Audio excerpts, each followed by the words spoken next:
welcome back to my film and TV channel. I'm going tentatively, but as it turned out, reasonably successfully over to the BBC today for a four-part BBC One factual drama based on true events. A television miniseries written by Ed Whitmore and directed by Mark Evans. Ed Whitmore apparently is connected with some of the better episodes of Silent Witness. It's been going for like 500 years, so it sounds pretty good. And we've got 4 episodes by about 55 to 60 minutes, so 57, 58 minutes an episode.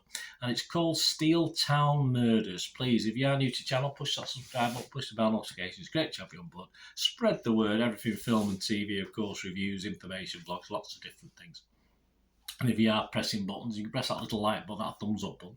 I'm trying to get a small target, only between 10 and 15 likes, so if you can help me towards that, I'll be very grateful. Steeltown Murders, 8.1 out of 10 on Internet Movie Database. There's the score, but based on just 86 reviews, so we can't say too much. As you know, those scores usually drop over time because you get members of the film crew, etc., putting scores on at this stage, so I would expect that to drop a little. Who's it star? Well, Philip Glenister, one of my favourites, is in this. He's DCI Paul Bethel. So these all based on true characters, don't forget. Scott Arthur is a young Paul Bethel. We'll speak about that in a minute. Stephen Roderick as Phil Back Reese and Sean Allen Davis as young Back Reese. Keith Allen as Di Williams. I see Keith Allen. Karen Paluda as Jackie Roberts. Callista Davis as Geraldine Hughes. Oliver Ryan as DCS Ray Allen. Richard Corgan as DC Chris Wynn, and lots more as well. But a lot of familiar faces for a UK drama, UK crime drama watchers.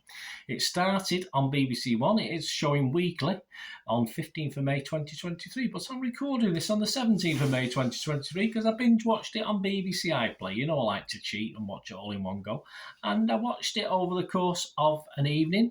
I managed to get an episode and a half in, and then I finished it off in the daytime the next day. So we'll talk about my views in a minute. So what's it about? Well, it centres on the hunt to catch a killer of 3 young women set in both 1973 and the early 2000s, because obviously treated as a cold case. Obviously, it wasn't solved at the time, so they went back. And it contrasted, of course, the policing methods of the 70s with the forensic breakthroughs of the early 2000s, which allowed them to go back as a cold case and find DNA, etc., to find the killer. Not much on Rotten Tomatoes as far as the critics are concerned in Internet Movie Database. I've got a couple, my thanks to Wikipedia. The Sunday Times said that the evolution of police work drives the drama, but a careful script keeps sight of the victims and their families. It's well done. It's not there's no glorification in this of anything. No glamorising of it. It's well put together. Lucy Mangan from The Guardian, we quote her from time to time. She gave the series 4 out of 5, saying that the script by Whitmore does full justice to the painstaking and never glamorous police work that finally found the Saturday Night Strangler. That's who they were looking for, and the difference integrity makes to a job and to a life. But less energised. It's not 100% happiness. Rachel Cook of The New Statesman said she was bored and furious. A bit harsh. Right, on to my little thoughts. Now, the bored and furious is interesting. If I watched the first episode, I probably would be not saying that, but I would have probably been edging towards that. I'm going to score this on Rotten Tomatoes. I would give this a fresh rating. On Metacritic, I'd give it a positive rating. And on Internet Movie Database, asked me to score it out of 10. I'm going to give it a 6.5 out of 10. So a little bit below what Internet Movie Database is saying, but not bad for this sort of drama, not bad for the BBC, in fairness. And it's another of those films with regular timeline switches. It's quite clever. Can we use the word clever? Where you obviously certainly the main detective, played by Glenister, he sort of, at certain times you see him looking at a house and then it goes back in time to him when he was younger, going into the house with his colleagues or whatever. So it's that sort of switching, and I found it a little bit annoying at first. In the first episode, I did get a bit annoyed with it, but I sort of appreciated it as I did this series. As the series progressed, I sort of say I could have easily, if I wasn't reviewing it, could have easily sort of left it after the first episode and perhaps gone back to it again because it just wasn't really grabbing me.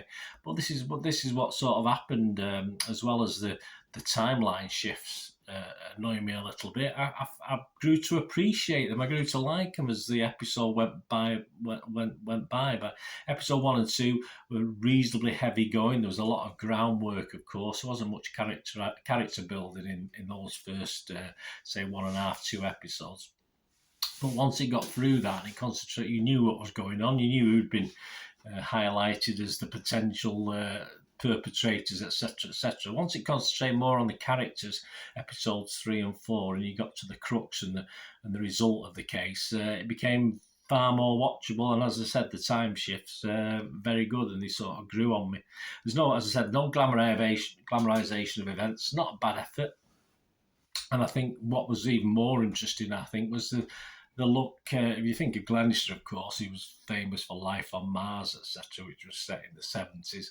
And this, it was interesting in this because you saw the perspective of the 70s policing, if you like, rough and ready, with the more, can we say PC?